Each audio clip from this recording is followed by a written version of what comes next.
Good morning. Welcome to the American Presidency, the man, his policy, his foes. And thank you for joining us. As always, I want to express my appreciation to Jim and Ellie Monroe for being the technical coordinators and referees for today's discussion. This course is about the American presidency and its consequential role in our republic. It's also about the holder of that office and the holder's policies, challenges, agenda, and foes. The views I express are based on my information sources, my educational background, my professional background, and life experiences. I strive to be fair. I recognize that avoiding bias while providing an informed point of view is a balancing act that I will not achieve on some or even most occasions, but I try. Therefore, I encourage you to use the information, the community and commentary presented in the class as only one of many sources to help you be an informed citizen. I encourage you in our discussion segments to freely express contrasting views, but please do so in the context of always commitment to mutual respect and civility. Be harsh, if you would, on the information sources or the commentary. Be very kind to each other. In today's class, we'll continue our examination of the Biden administration's priorities and challenges that can't wait for more convenient times. I'm Mike Stover. Today is Thursday, February 25. It's 11 o'clock in the morning, and I will tell you this. By the time this class is over, some things have already changed. But let's see where we are at this point in the Biden presidency.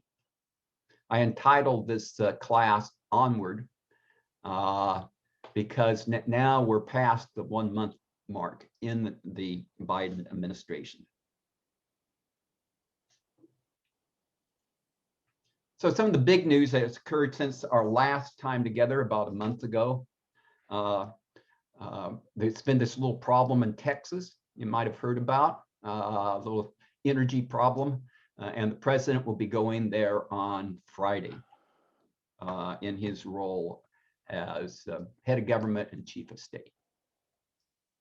Federal disaster aid will precedes him to Texas. And you might have heard that since we last met, we had an impeachment trial. In case you didn't keep track, he was acquitted. Though along mostly party lines, though several Republicans voted to convict him. As you might also have recalled that the Democrats charged, his opponents charged that he inflamed, the former president inflamed and incited the Capitol attack. His supporters say that there was not a causal relation. You couldn't connect the dots between what he said and the rioting. The Senate Majority Leader took the view and takes the view that the former president was part of inciting the activities that led to that a moment in American history that will be not one of our great moments in our times. And we know that the former president hit back at the Senate Majority Leader, creating at least a mini civil war in the Republican Party. While the former president certainly has many defenders, but the conservative Wall Street Journal, the part of the Murdoch family, said that the former president, according to the Wall Street Journal, was responsible in large measure for the Republicans losing control of the Senate. So let's talk about this president, the current president of the United States. What are his priorities?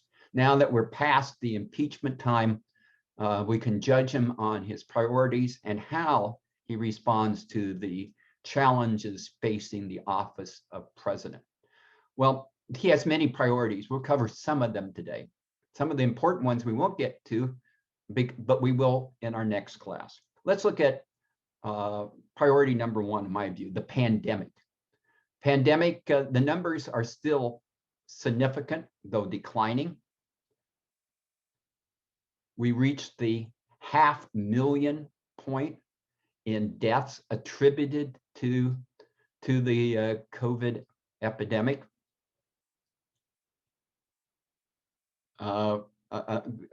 We see that the American population cites the COVID crisis and responding to them as a very important priority, regardless of party. 93% of Democrats and 60% of Republicans see this as a high priority. In polling, it is the highest priority among American people for the president to deal with. In addition to the number of cases directly attributable to the COVID virus, are other statistics that tend to correlate that this has been a very serious public health threat and calamity. A decline in US life expectancy, excess mortality over what would normally be anticipated. All points to the lethality of this virus. But we are seeing increasingly some good signs emerging. We see studies in Israel and the United Kingdom correlating with the vaccine with sharp reductions in the number of cases, in the hospitalization from those cases, and increasingly the number of reduction in death. And just this morning, the New York Times published this chart showing that a nursing home incidence of COVID way down after vaccination, way down. Well, nursing homes were one of the leading hotspots before. Now it is a lagging area. And on Friday, a panel put together by the Food and Drug Administration to evaluate the Johnson & Johnson vaccine is likely and is expected and will receive from the FDA a recommendation to approve it for use in the United States. And Johnson & Johnson indicates that they may have as many as 3 or 4 million doses immediately available and as many as 20 million by the end of March. And that's the one dose vaccine. You know, the Biden administration has done a number of things in addition to the vaccine supply. Now, if you take if you're engaged in interstate commerce, you have to wear a mask under federal transportation rules. And the administration announced yesterday that they will distribute masks free of charge in areas that provide social services to low-income persons, as well as increasing the supply of vaccines through working with the vaccine providers. We've seen an uptick in the number of vaccines that are being distributed. And we see almost a, what is that, a 90-degree slope? To your engineers can tell me the slope almost from day one, whether it be in the previous administration or the current administration, of the increase in the daily number of vaccines being administered, about 1.4 million to 1.5, some days even 1.7 million vac shots a day, or as the English likes to call, the English would call jabs, 1.4 to 1.7 million jabs a day. In California, according to the LA Times, as of yesterday, 14% of the California population has received a dose or a jab. 7 million people, including Mike Stover and his lovely wife.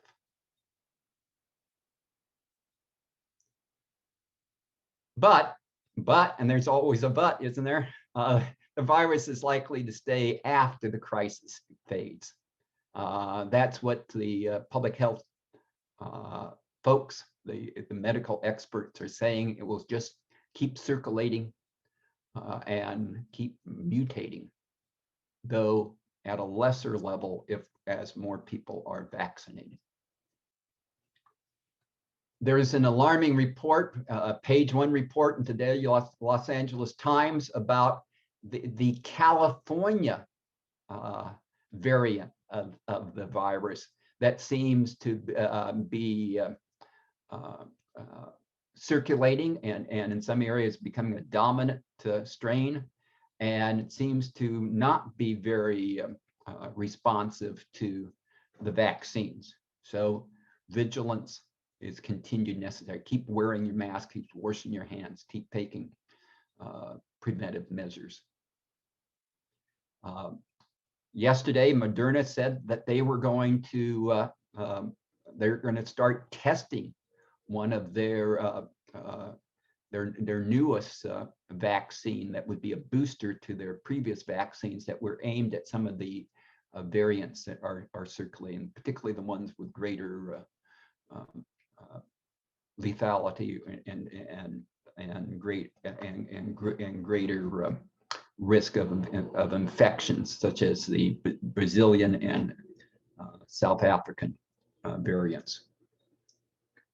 And these additional so-called booster shots will be tested with only a few hundred patients, so that literally they could be available within 4 to 5 months, because the underlying nature of the type of vaccine provides a higher degree of confidence that they would be safe. But we don't live just in America. Our interconnected world means where people aren't getting vaccines and where variants occur as the virus passes through a human being to another human being and may be changed in the transfer, is still occurring in other parts of the world. And so there is will be a continuing threat of variants coming to America, or as Americans go to the world. So let's discuss a little bit about priority number 1 for the Biden administration. Do you think the administration is on the right track on assessing the COVID crisis? And we're going to talk in a few minutes about the monetary piece on this. So I'll let me hold off that second question for then. After your vaccinations, when do you think you'll feel safe, or do you already feel safe about resuming normal activities? And when do you plan to take off the mask? So anyone want to talk about how the Biden administration is doing on combating this issue? And 2, what are you doing? JR. Can we just call you JR? No. Yeah, that's fine. Gosh, you called me so quick. I guess I really support what the Biden administration, plus basically the basic health, health care kind of thing, wearing masks every time you see them. I bet that has a lot to do with the decline, and it's really important. I just got my second shot, and I suspect I'll be wearing a mask for a long, long time, because this isn't going to go away. It'll always be there like the flu. And so that's the way it's going to be, and we'll just adjust to it. I love to travel, but I'm going to really think hard about that one. Thank you. Yeah, the other thing that's amazing is what we've done with biotechnology, with these messenger RNAs. They have got Pfizer and Moderna getting these out, and they can do it fast, because I think these were developed in a week, because they had the technology, and all they do is put the blueprint in, and they can create these really fast. So I think that's made us separate from any other country, really. And you look at China, they're not even vaccinated. They probably have problems with production. Well, they don't have to, but we are doing really well, and we're set up for the future. There are 10 government-approved vaccines apparently in the world, 3 in China, 1 developed by the Chinese army, and but they have a very low level of distribution. Right. Next. Denny? Denny. I got my second shot on the 8th, and I plan on continuing wearing my mask until this whole thing is over. First of all, the vaccine isn't 100%. None of them are 100%. And with all of the sub-viruses coming up, you have to wear a mask. And you can be carrying the disease and not showing any effects and give it to someone else. So that's another reason to continue wearing the mask. Thank you. Thank you very much. Next. Claire? My thoughts are Fauci has changed his mind so many times about the mask that nobody's believing him anymore, you know, because you just don't know whether to wear one or not. And about the COVID, the big bill, the $1 trillion bill, if it were just for COVID things, I would say pass it. But We're gonna talk about that in a moment. Good. I hope you do, because you can't have all that stuff involved with this. And we're going to talk about everything that's in it, or most of the things that are in it. So yeah, we're going to do that. Okay, one more. And then in response to your question, though, about how we feel about what the Biden administration has done, I think one of the key things is that because there hasn't been all this drama and conflict about what we should be doing, wearing masks, not wearing masks, that he's modeling the behavior, like you said, and all of his leadership is consistent, and he's following through on the things he says, like he's getting more vaccines out there. He's getting more, the other accessory thing, that I think that's had a very positive impact. He's certainly putting a focus on it. Even today, he's apparently having an event indicating that 50 million Americans have have taken a jab, and the efforts to memorialize the people who have died, it puts a focus on the issue. And by putting that's one of the things the president can do, put a focus on an issue, and then people can evaluate how's he doing on that issue. Be careful what you focus on, but okay. We don't have all the drama. We have leadership, for change. Okay, let's go on to another. Let's go back to another non-controversial topic, and that is priority number 2. Though you might say this should be priority number 3 or priority number 1, but doesn't make a whole lot. We'll cover several of them today. Reopening schools. And we have seen a lot in the public media, and I think we've heard a lot from friends and neighbors and family members about the efficacy of online learning. We had the Times political columnist George Skelton write recently, no matter what leaders say, kids need classrooms. We had just today in the New York Times, Nicholas Crystal write, school closures have failed American children. And he talks about the number of minority children and low-income children who just aren't attending schools anymore, down millions from normal attendance, let alone any loss in learning. But here's something maybe you don't see a whole lot of. Minority communities, at least those polled by the Pew organization, want to wait. They take the view, large majorities, look at 80% of blacks polled, 69% of Hispanics polled, 72% of Asians polled, wait to reopen the schools until all teachers who want the corona vaccine have received it. And even look at among whites, it's pretty split. I mean, 48-51 is pretty split. And as you go up the income ladder, yeah, there's more support for reopening schools, particularly among middle income, but in no area is it really, a slam dunk. I guess in middle income, it's a little bit, you could say that middle income people are very favorable to reopening schools. So let's drill down on reopening schools. Well, first of all, this is based upon a survey of about a week ago that you look at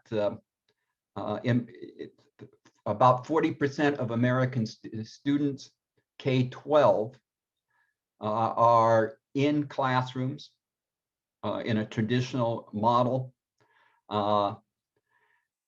However, about 38% are virtual, and the remainder are a hybrid between, going to physical classes on some days and going to hybrid classes on other days.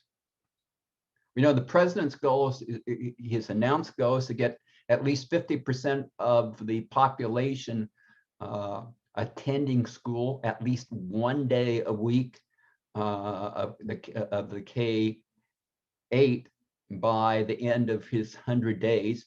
Some say that's a pretty low threshold.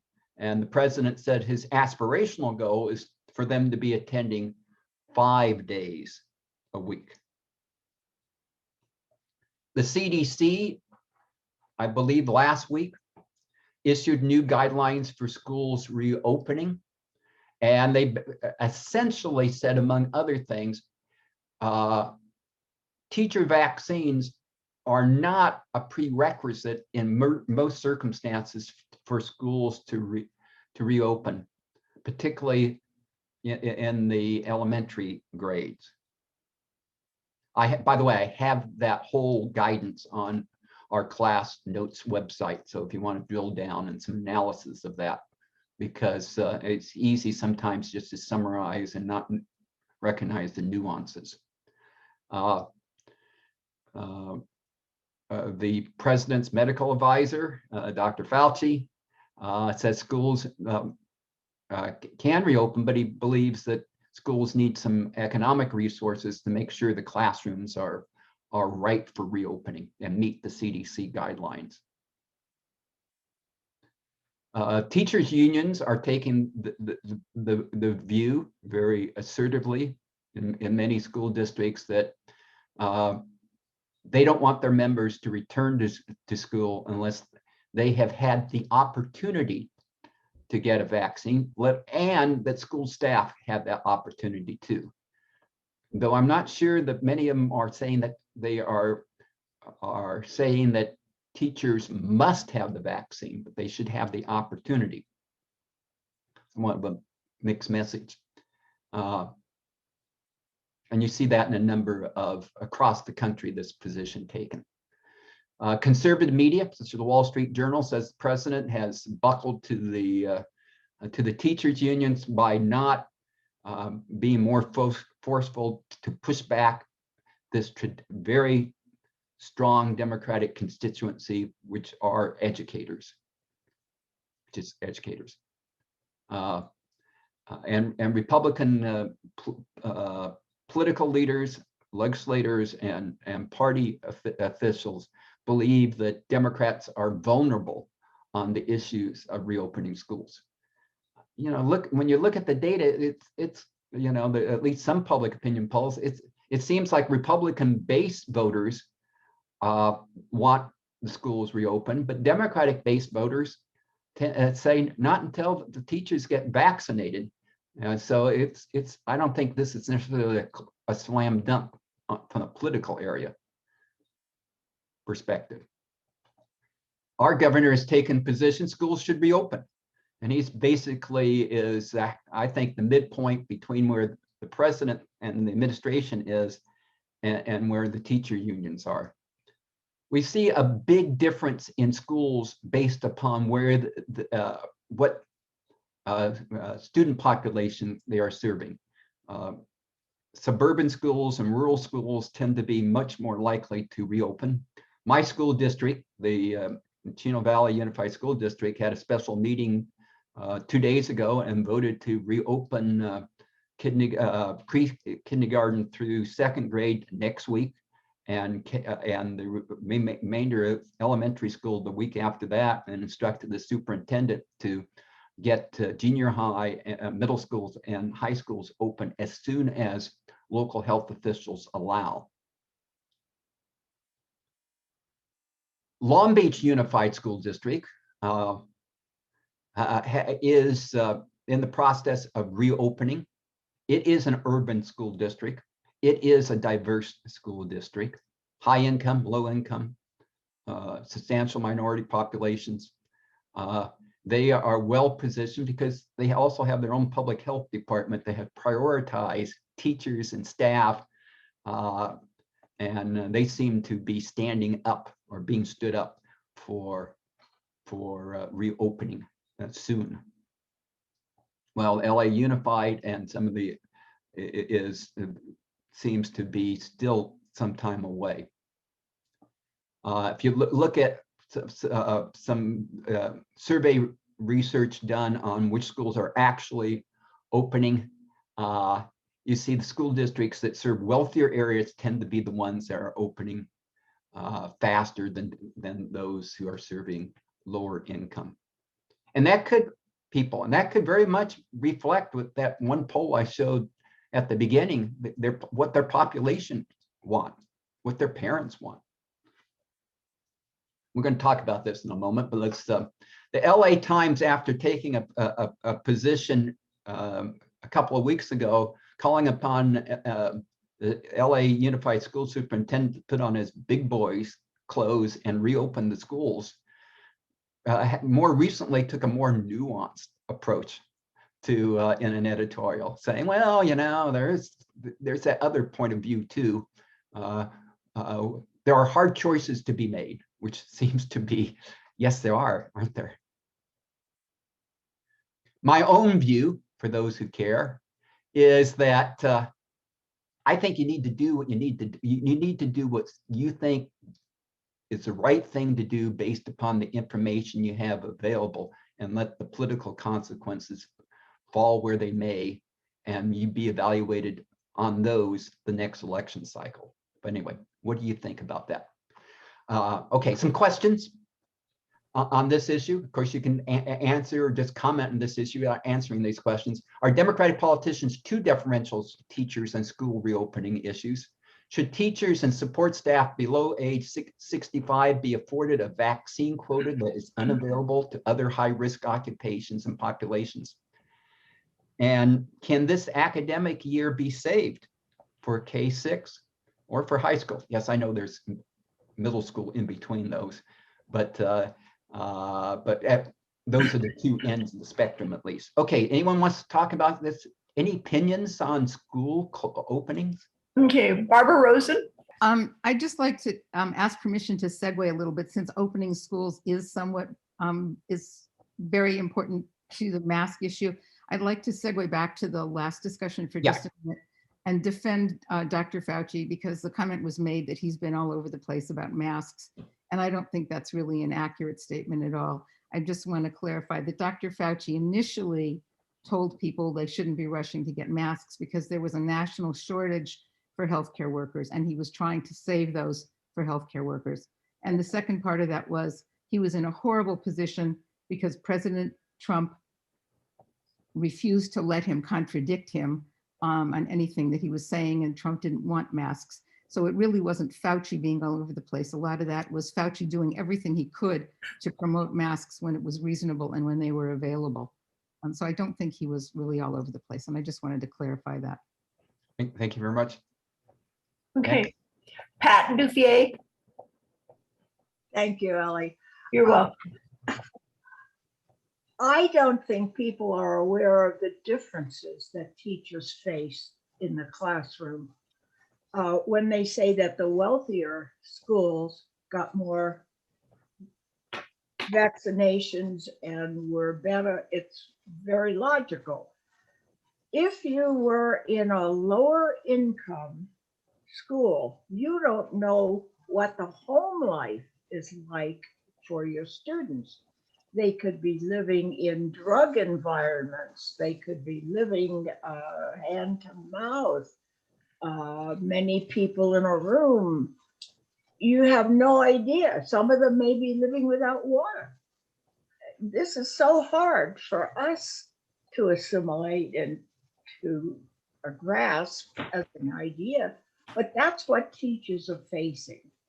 And there are schools where I would be very happy to teach today, and there are others I wouldn't go near because the situations are so different.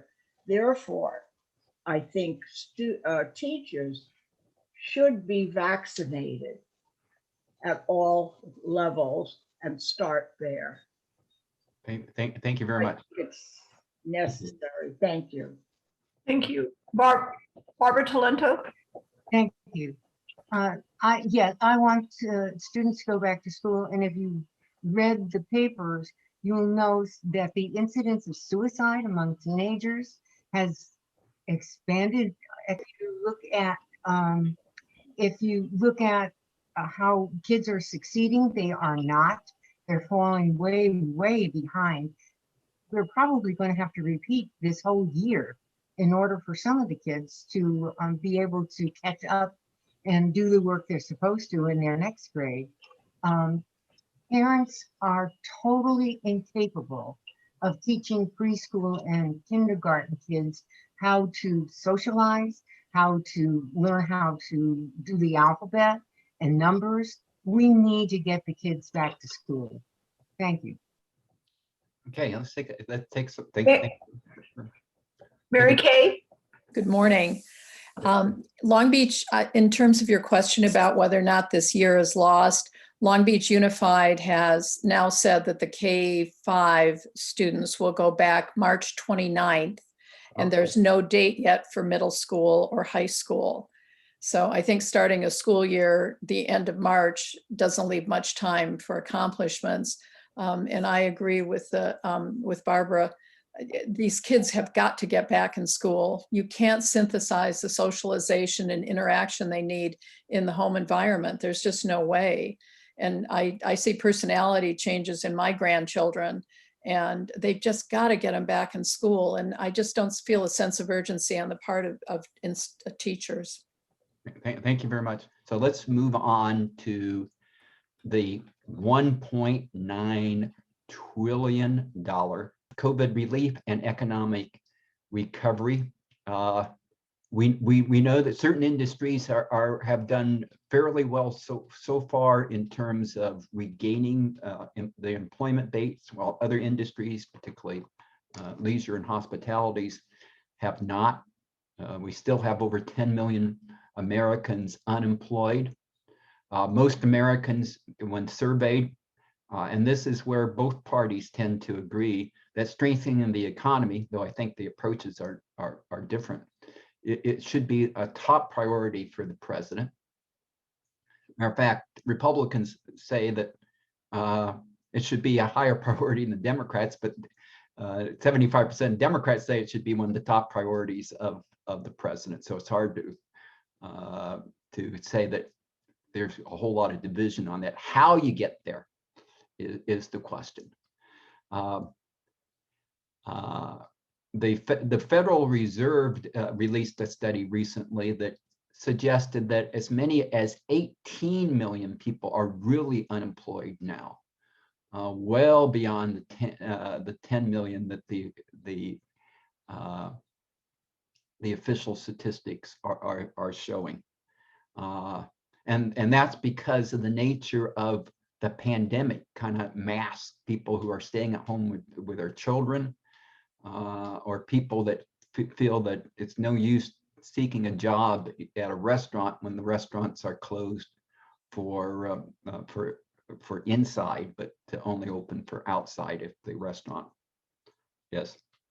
We know also traditional government measures of what full employment has changed over time, so it's hard to know what is the right number. But if you go back to February and look at the number of people employed in February versus now, you get a sense that at least 10 million people are missing from the labor force, and therefore there is an economic crisis for those folks. And we also know that a number of government measures have allowed people to forbearance or eviction protection, but sooner or later the rent or the mortgage comes due, and there's an overhang of people that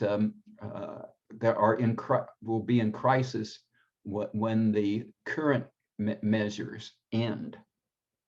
So what is the Biden administration doing? Well, they're putting a priority, at least this week, they're giving a priority in the processing of a small business, including single proprietor businesses, application for federal COVID relief from previous COVID packages passed by the Congress. We know they put together a $1.9 trillion list of expenditures to address COVID and other what they say are related issues. Some say unrelated. We'll talk about that. That's a point of controversy. A quarter of that money will be in the $1,400 checks that, when combined with the previous $600 checks, makes for that magic number of $2,000 that the previous president talked about, which has been also been a Democratic wish for some time. Large amount of money to state and local government, a large amount of money for the unemployed, large amount of money in support of the care of children. The Economist magazine, in combination with YouGov, did some surveys, and they said that the measure has great popularity at this point among Americans. Matter of fact, it is one of the most popular government measures that they have ever polled. Much more popular than the Affordable Care Act, much more popular than the previous stimulus measures, more popular than the Dodd-Frank bill among the population. So why is this so popular? Well, I guess you can answer that question maybe when we have the discussion period. It's a lot of money for a lot of purposes. It's cleared. The House Budget Committee is scheduled for the floor of the House of Representatives for this Friday for a vote. It's a little bit on a slower track in the Senate, but the key date is, I think, March 12th is when some of the federal extensions of relief expire. So they're headed towards a mid-March decision, with Democrats just barely having majorities in the House and essentially being tied, except for the vice president vote in the Senate. This is a major measure with hardly any Democratic margin to spare. Republicans, such as and including critics of the former president, such as Mitt Romney, have said that this bill has too much stuff in it, has too much unrelated spending in it. Wall Street Journal also makes that case. They said that it includes things that are completely unrelated. And what are some of those things? Well, the increasing of child credits, tax credit. And this is an interesting child tax credit. Oftentimes you think of tax credits are what you get when you file your income tax return. This tax credit will be paid in monthly installments ahead of time. Grants to multi-employer pension plans get 58 billion. Increasing the minimum wage, we'll talk about the problems with that one. Expanding the Affordable Care Act subsidies by reducing the maximum cost of insurance plans, increasing the base Medicaid match to states, allowing states to expand Medicaid coverage for prisoners close to release and for pregnant and postpartum women for 5 years. are just some examples that are cited by some opponents and many supporters for why they either support or oppose this bill. The head of the Federal Reserve is pretty clear. While he won't endorse any particular bill, he says that the economy is not strong enough at this point, and it requires more fiscal stimulus, and that a large amount of fiscal stimulus, even a stimulus the size of this one, is unlikely to cause the Federal Reserve inflation concerns, though they'll monitor it very closely. A former vice chair of the Federal Reserve under a Democratic administrations note that defended the measure on the grounds that, think of it as how you treat an illness. That, you know, do you give enough of a dose? Did Pfizer give enough of a dose in the first dose and in the booster doses?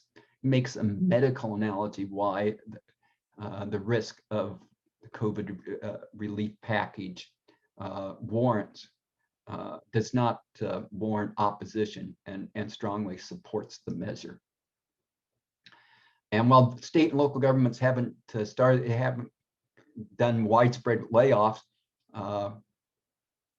Democrats and mayors, including the Republican governor of West Virginia, has pointed out that some states do have surpluses now, and some have big surpluses, but many of them they're spending those surpluses on one-time relief measures for their populations, and that money won't be available. But the economic downturn created by the virus will continue. But the biggest challenge to the president's measure is the $15 minimum wage package, very popular among Democrats, except for a few. And among those few Democratic legislators, the future of this measure hangs.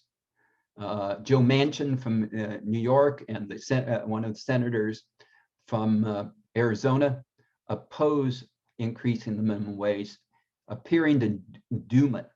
And even if they had the votes, let me make this point here. Remember during the presidential campaign, the nominating campaign, that both Joe Biden and Bernie Sanders endorsed the $15 minimum wage, but they said Joe Biden said it would be a challenge getting it through. If Republicans continue to have a majority, or now a near majority, and Bernie Sanders said it was going to be easy if he had presidential leadership. We'll see what will happen now.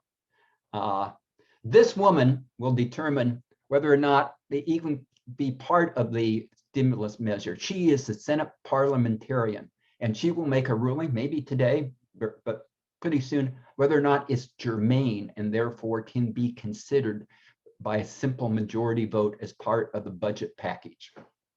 Most expect her to say it's not germane, and I think many Democratic legislators hope that she says that so they don't have to take a tough vote. So let's talk about this $1.9 trillion behemoth, likely the most consequential impacts of the administration in its first 100 days, should it be passed, or biggest disappointment should it not be passed. Is it too big? Is it too late? Is the economy going to recover without it? Should it be targeted better? Will the economy right itself without it? Or, as they say in legislation, is the perfect the enemy of the good? That is, that in order to get enough votes, you can't have a perfect measure in the view of everyone voting for it. You just have to have a good enough measure to get a majority vote. Let's talk about that, or anything else you want to talk about as we switch back, and Ellie will recognize you with first priority of the people that raised their hands on the last items and who were not heard. I will call on Jim Monroe. JR. No, this is the other Jim Monroe. Oh, okay. So a couple of things. I want to go back to just briefly to the school opening. So I pulled up the statistics. Placentia Yorba Linda is one of the larger districts, and they do offer quite a number of classes. In fact, throughout the district, they have over 14,000 students in class, and they have a metric on how many people have COVID at the time. And they have, out of the 14,000, they have 12 students and 9 staff for a percentage of 0.1% of active COVID cases, which is probably less than they would have in the flu. The problem is that the COVID for the senior, any older staff is a much greater risk than the flu. So that's their challenge. And so I'm an advocate of opening schools, but making sure that the older staff certainly get vaccinated and that the schools get vaccinated, the educators get vaccinated as soon as possible. And then going back to your comment on the stimulus bill, you know, I hate watching legislation gets made because it's kind of like sausage. You don't want to watch your sausage get made, and that's what we're effectively doing here. And I'm certainly not thrilled with all the other things they have thrown in the package, but I think that is a cost of any legislative package that goes through the system these days. Is it gets a lot of other things thrown in. So we will see what the parliamentarian says about the wage law. Another point you didn't mention is Senator Manchin of West Virginia is kind of the 50th vote in the Senate, and he's a very, very conservative Democrat. So whether he votes for it is going to be key for that, and it may the minimum wage limit may not survive just because he opposes it. I think that's a very good point. He's in a state in which Mr. Trump carried by at least 40 percentage points over maybe even more in the last election. I think he had a 40% margin over Secretary Clinton. So he's in a heavily Republican state, and he is a conservative, and you have a lot of small businesses in there, but you have a lot of poor people too. So yes. Next. Bonnie Harrington. Good morning. Just briefly on the Placentia Yorba Linda Unified School District, they are giving shots to their staff. My daughter works with special ed. She got her first shot yesterday. And so they're doing it on a priority basis, and special ed is kind of high because they are very close interacting with the kids. But anyway, they are doing it. They are operating on a modified schedule. Everybody's in school some of the time if the parents want them to be. On the other subject of the tax or the giant plan, I was a little concerned in the difference in the child care tax credit, which I think is critical because parents can't work without child care, and it's happening anyway. The child care is fully open, even in the school district. And then this thing called the child tax credit, which basically to me, and maybe I'm wrong here, but it looks to me, remember when they were talking about a guaranteed minimum income? Well, this kind of like jumps into that pond because I don't know how many, is it capped? If you have 10 kids, do you get this times 10? Or is it capped somewhere? It's a huge part of the budget, that 110 billion. So I would like to know more about this, and who is it going to? And it's forever. They get a check forever. I don't know. It's a little squishy to me. Anyway, thank you. Thank you. I wish I knew all the details. I do know a few of the details on that, and one is not forever, and two has been likened by even some of its supporters as a guaranteed minimum income, but it is based on the children. I don't know if there's a cap on the number of children, but it doesn't go forever. Okay. Next. Mr. Parliamentarian. Thank you. I think the politics are interesting, Michael. I think the president has to get this one through.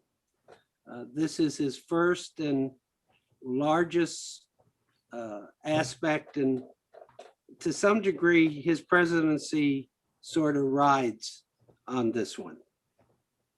Number two, I don't like the I's and the T's and all these other aspects, but as long as I see lines of people having to go and get food, And as long as I see in the richest country in the world, kids who don't have food, I would support this because I think on a whole, it's necessary.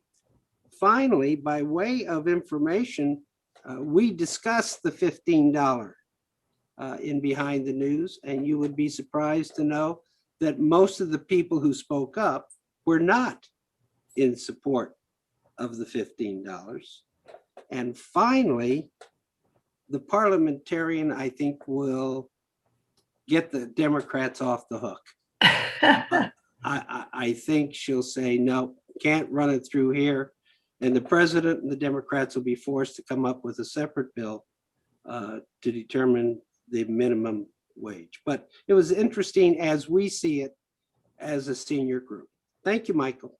Thank you for that update from the previous discussion under Behind the News.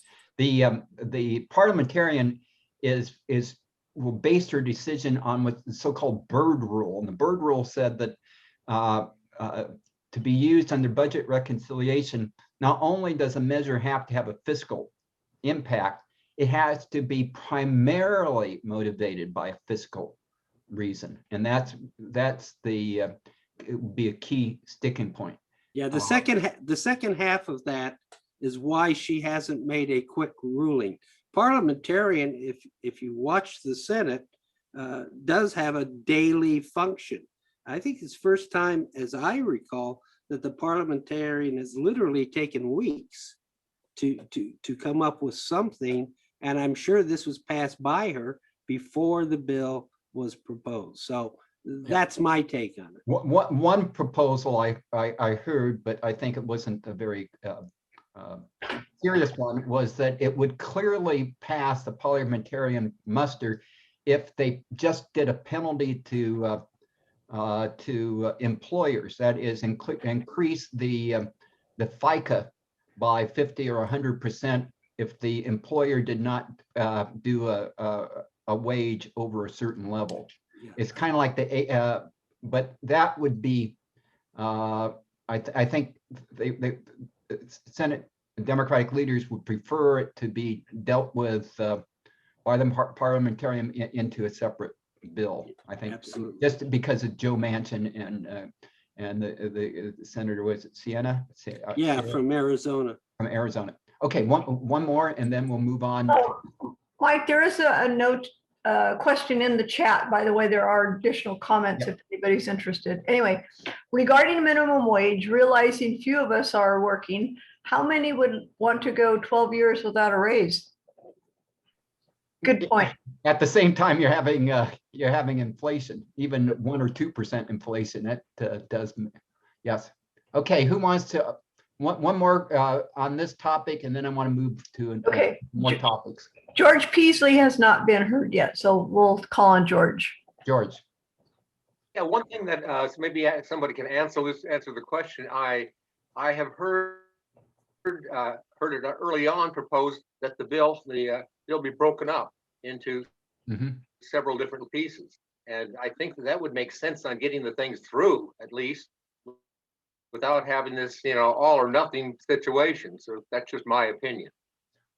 Yeah, one of the challenges of breaking it up is that under budget, you get one bite at the apple in budget reconciliation each year, because it's under the Congressional Budget Act that it's done. That is, you adopt a budget, and then you get from the committees and eventually from the budget committees in each house a package of legislation that implements that budget. And you can only do that once a year. Breaking it up too much will lead to separate bills that could be subject to the filibuster. So if you had a nonpartisan part, a bipartisan part, you can say, okay, we'll do this bipartisan, but the rest we'll do on budget reconciliation. But getting those 10 Republican votes to avoid a filibuster, look to the Democratic leaders as hard and beyond what they wanted to do. Okay, let's move on. We got a lot to do because I'm going to end up with a controversial topic. Not as if we haven't talked about controversy so far. We're going to end up on immigration, but we got some other issues to get to in our final half hour. So let's move on. Priority 4 is at least for the president, is getting his team in place. Probably the most important part of the first 100 days of an administration is getting your leadership in. And while it may take you upwards of 9 months or more to get all your political appointees and all your key leaders in, you want to get your key cabinet people in.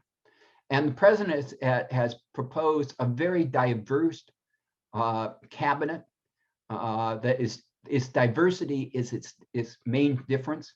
What isn't so different about it is that there's a lot of governmental experience in the proposed cabinet members. They are about average age in recent administrations. Not quite as old as the previous administration members, but fairly experienced in the ways of government. Last week, the president only had half his cabinet confirmed. He picked up a couple more, including the energy secretary was confirmed this morning by the Senate. But getting his team in place. And three particular members are most in play. One is the Office of Management and Budget, the OMB, very key, used to be called budget director, but the role has been expanded since then. It appears that Democratic operative, is it Neera Tanden, appears to be a dead woman walking on this, losing some Democratic support, Manchin's support, and 4 of 5 Republican senators who have voted for every one of President Biden's recommendations have announced against her. And yesterday, the chief of staff to the president said that if she is not confirmed for this, there's other places where she could serve in the administration. Not a strong point of that her prospects look good. 2 other positions have particularly drawn heat. Our Attorney General in California for Health and Human Services, and Deb Haaland, a Native American, for Interior Secretaries. However, both seem to have the votes to be confirmed when they get to that point in a week or 2. EPA director is always controversial, but it looks like that position is moving forward. Let's move on. I think President Biden, much more so than the last 2 presidents, will depend upon his cabinet. So his cabinet picks are very important to the success of his administration.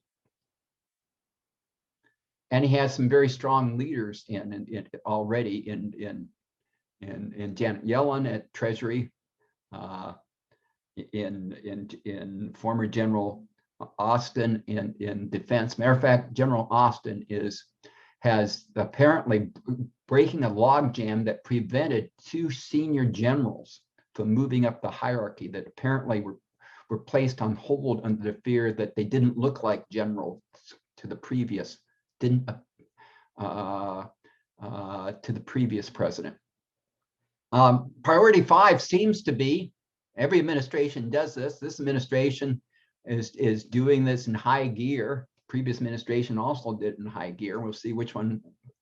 Is there a high gear or turbo gear of undoing the previous administration policies, including some just yesterday on revoking a number of actions or executive orders done by Mr. Trump.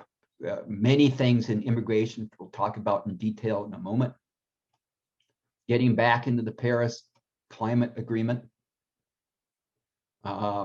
Reaffirming our support for NATO. suspending or killing the Keystone Pipeline. We'll talk about that more in a subsequent class when we talk about climate change. We won't be talking about climate change today. Reopening the Obamacare for a new enrollment period to allow people who are been impacted by the pandemic to enroll, and suspending or eliminating the Medicaid work requirements that appeared to slow down the number of people who enrolled in Medicaid at the same time, not appearing to do a whole lot in terms of getting more people employed. A lot of things on the labor front in terms of moving back from the previous administration on pro-employer policies. Changes in the language on websites. Climate change is now mentioned on the Bureau of Land Management website. Literally, a picture of coal has been replaced with a winding river. The use of language very much different. The president is enjoying high popularity. At polls, the consensus of polls as of yesterday, 54% approval to 38 disapproval among registered voters. These are early polls. About the same or a little better than 4 weeks ago. So first month hasn't been bad to him. We're going to pass on talking now because I want to get to the other parts of this. There are a number of challenges that can't wait. You know, you have your priorities and then you have your challenges. Challenges can't wait. You got to deal with immigration and border, and the president is has a very assertive policy there we'll talk about. We're committed to withdrawing our troops from Afghanistan by May. What are we going to do? Are we going to do it? Aren't we going to do it?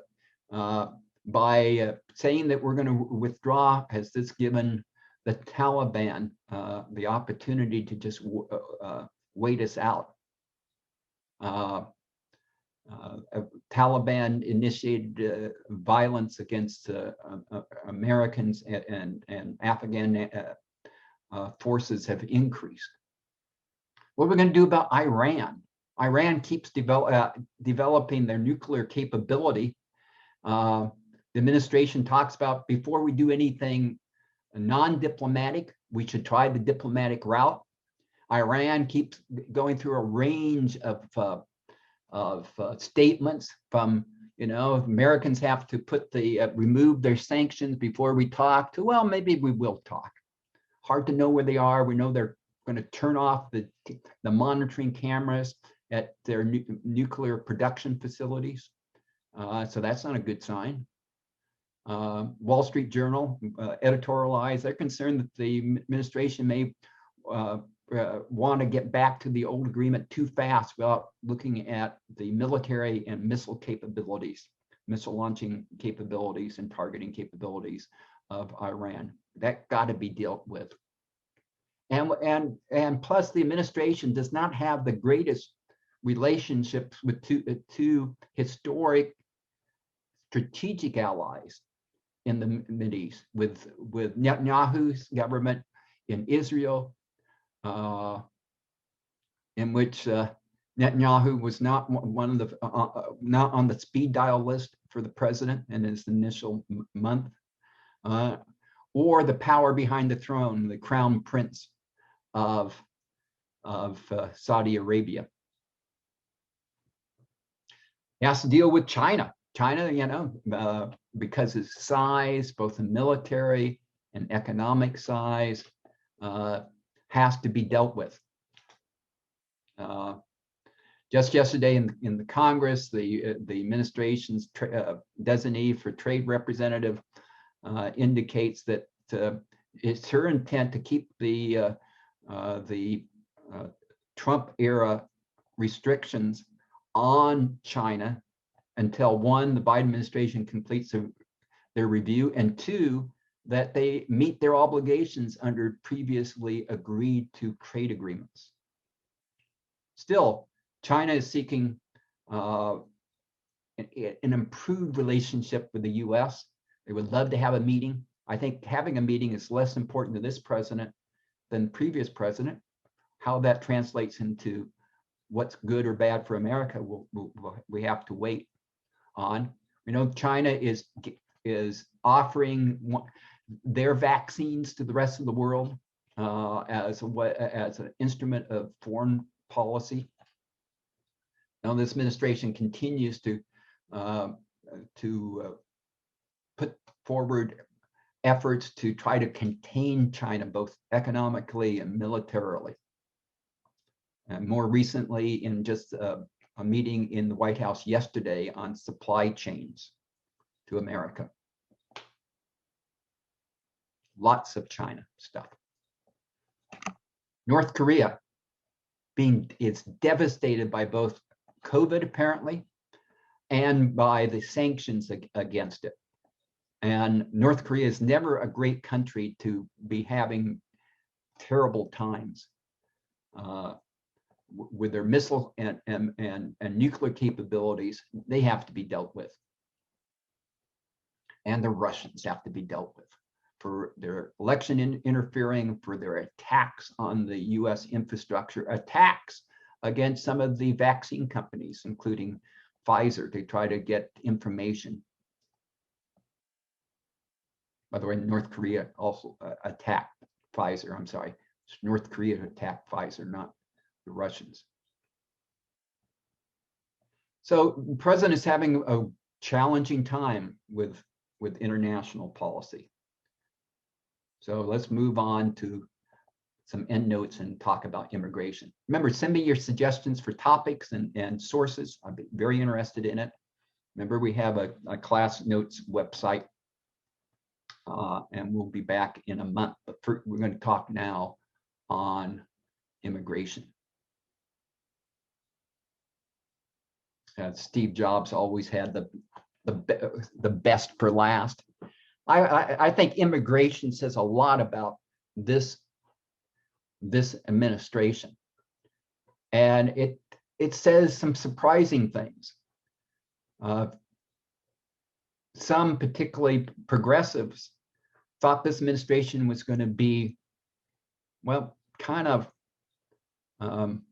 slow in adopting certain policies or taking certain initiatives. But in many areas like immigration, they are taking brisk action, though not always as quickly as the Democratic progressives would like. So let's drill down on some of the things that have been done, and then we're going to talk about it. And we're going to have an extended talk on this key subject. The administration has gone bold on immigration in terms of legislation they have submitted to Capitol Hill in terms of almost every aspect of immigration policy, whether it's the influx of asylum seekers from Central America, alternatives to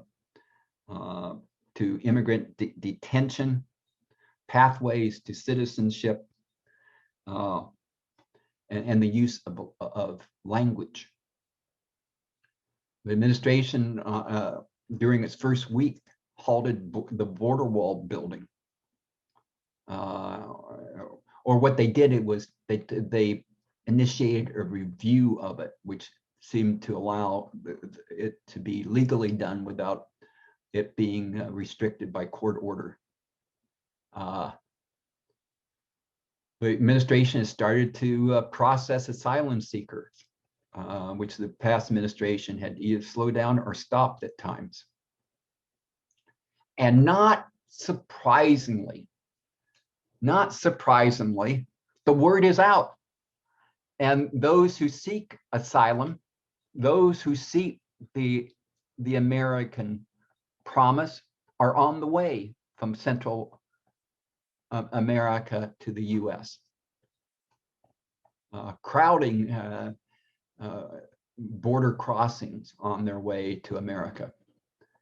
The administration has reactivated some migrant child facilities. They have drawn criticism from the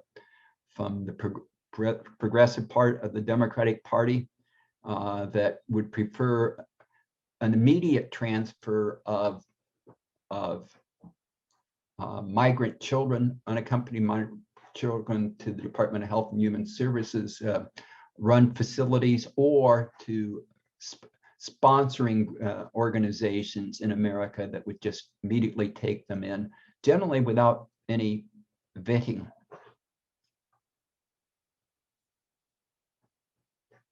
The administration has also directed that the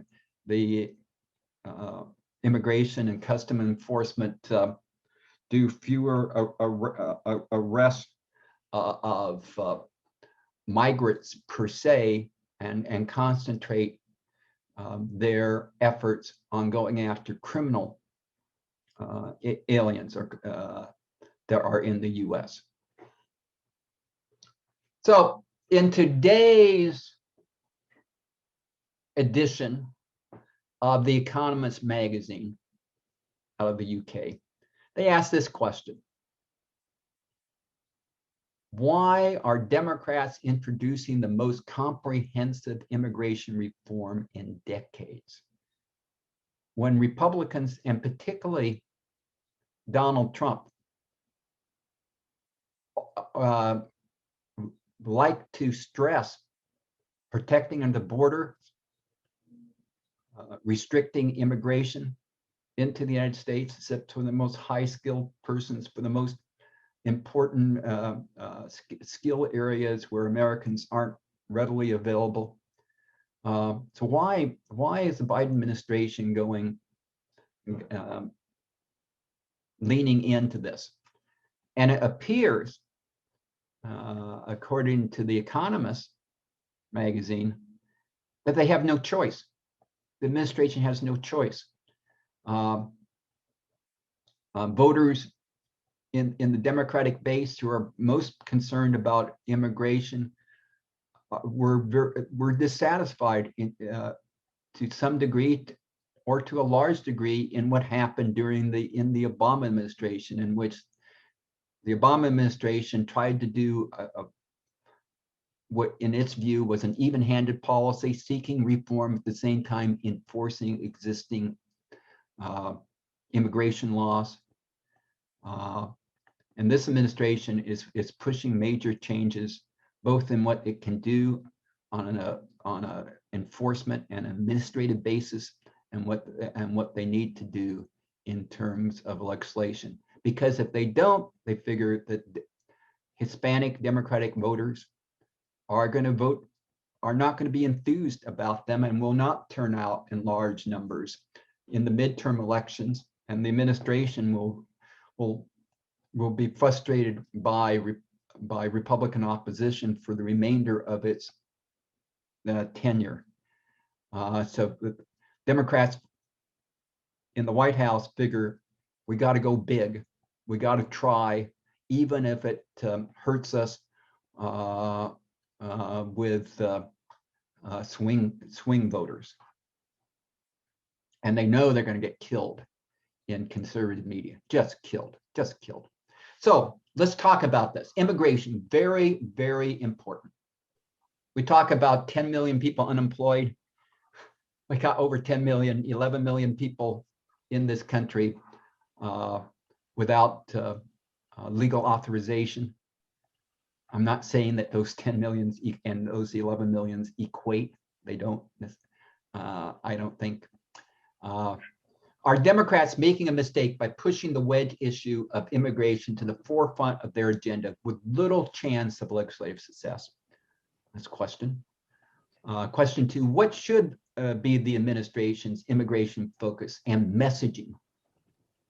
And is immigration a no-win proposition for Democrats?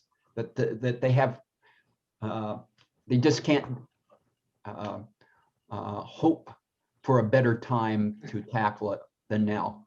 let's talk about immigration. Let's talk about the policy importance of immigration, how you feel on policy, how you feel this administration is doing on policy, as well as the politics and the impact on this administration's ability to be successful.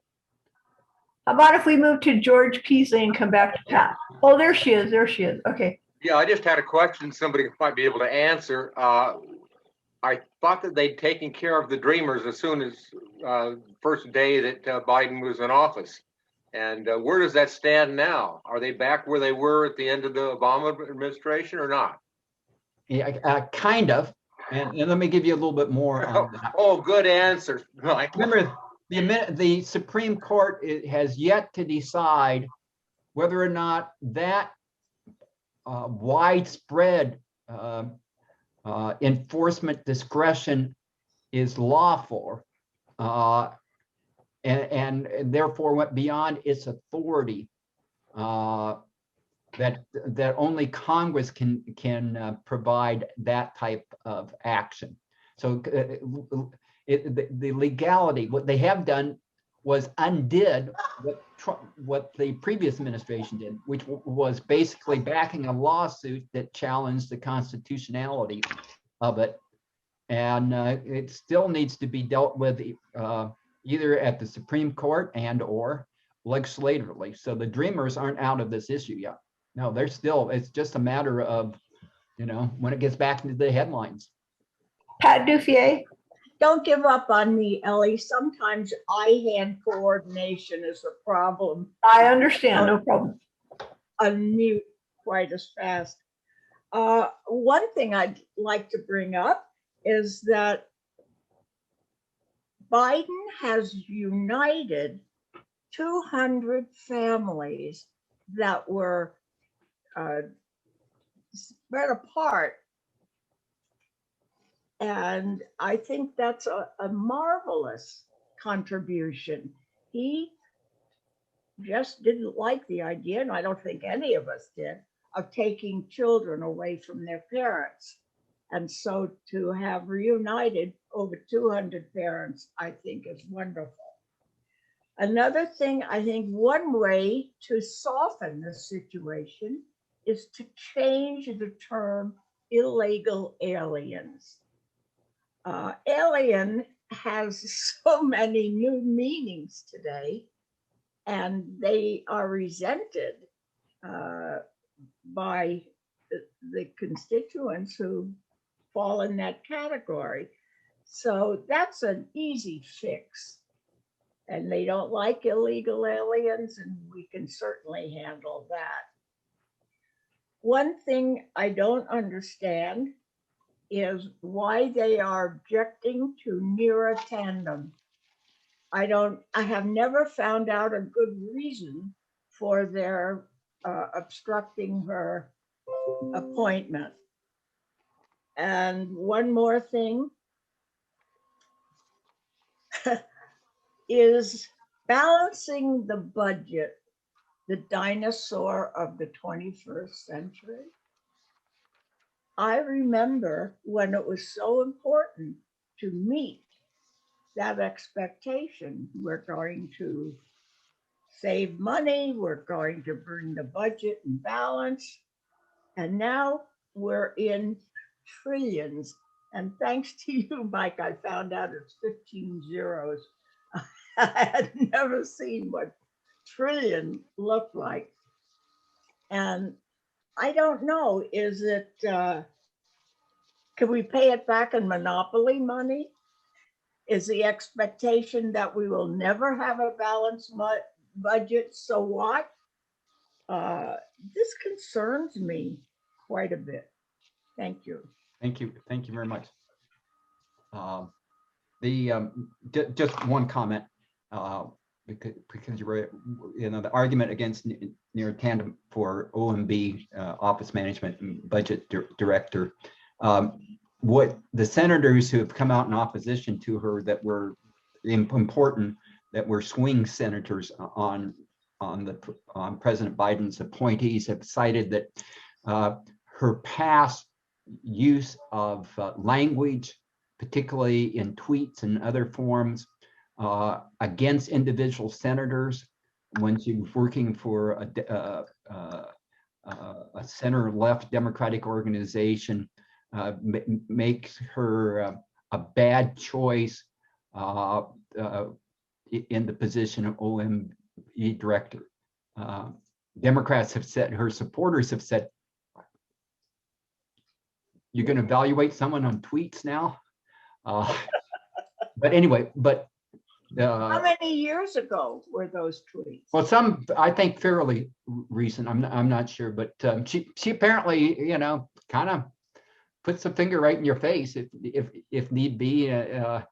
But anyway, I'll let, and some criticize her for not having the right experience for the position. Okay, Pete, hi. Hi. How's everyone today? I think that we're looking at things in particular, just a spotlight on one issue. And it's not one issue. Everything is interconnected. Yes. If you look at what Biden's administration has to contend with, there are multiple items that are interconnected with each other. I mean, if you're talking about immigration, then you have to talk about what are you going to do with the people who are here? How about the jobs that they are doing or not doing at the present time? And when you're talking about imports and exports, the manufacturing facilities that we don't have in this country, that we're relying on foreign countries to provide us with simple things, just like chips, the little chips that power your watch and your cell phone. They also power cars, so that all the manufacturers have slowed down in manufacturing automobiles and the automotive industry because they can't get the chips because they're from overseas. Well, they're not producing them. We don't have them. Why aren't we making them here? I guess it's too expensive. But whatever. There's just a multiple items, and it's one item that affects another item. The monies that we give out in payments from the government, well, a lot of that money is taxable, so they get portions of it back. It's not all that simple that we try to make it simple, and it's just so confusing at times when you try to wrap your head around the whole thing about what affects something else. I don't know. It's just something to think about. I remember when I was doing some lobbying of state legislative and federal bodies, one lobbyist reminded me, Mike, everything here, everything is connected to everything. Everything is connected to everything. And oftentimes these things are connected to each other. Next. Yeah. One of the things that I have most disliked about the previous administration was the whole thing on immigration and immigrants. The United States is a country founded on immigration. We have had waves of immigrants over the years, and the people who choose to immigrate are the people who want to try to advance, to do better. And they bring with them the skills that they subsequently use. And I know at one point, I think, Mike, you said, I think it was you, of 10 billionaires off the Fortune 500 list, 6 of the 10 were immigrants. I mean, that's one example of, somebody who's made a big difference. But, the Emma Lazarus poem on the Statue of Liberty and all of this, to see this, Trump switched around, and was deliberately cruel to folks. And that just bothered me no end. And now the 11 million people who are living here now, the vast majority of them are working, they're paying taxes, they're contributing, they're raising children who are citizens, who again are, United States, we're united. We work together, we help one another, we advance one another. And it was like Trump just wanted to shut the borders to everybody who did not look just like him. And I'm sorry, I'm a Christian, and I believe that the Lord loves us all And he doesn't say, I'm gonna take people that look like you and me and everybody else for forgetting. Thank you, Linda. I'm just delighted to have somebody else in there now. Thank you. Thank you. Mike, can I make one comment? And it's a comment that to what you said. My father was born in Bell Gardens, California. During the war, he raised crops, and they had there was a provision that allowed him to hire immigrants to help do the farming. When it came to deporting him back to Mexico, my father got deported, even though he insisted several times that he was a citizen. So those things can happen, just so you know. Okay. Okay, well, good. We ended with that's, I think more than one president has said it, but the most recent president who has said it, I think, was President Obama. Issues don't reach the president's office unless they are very difficult issues that can't be dealt with, like in any organization, lower in the structure.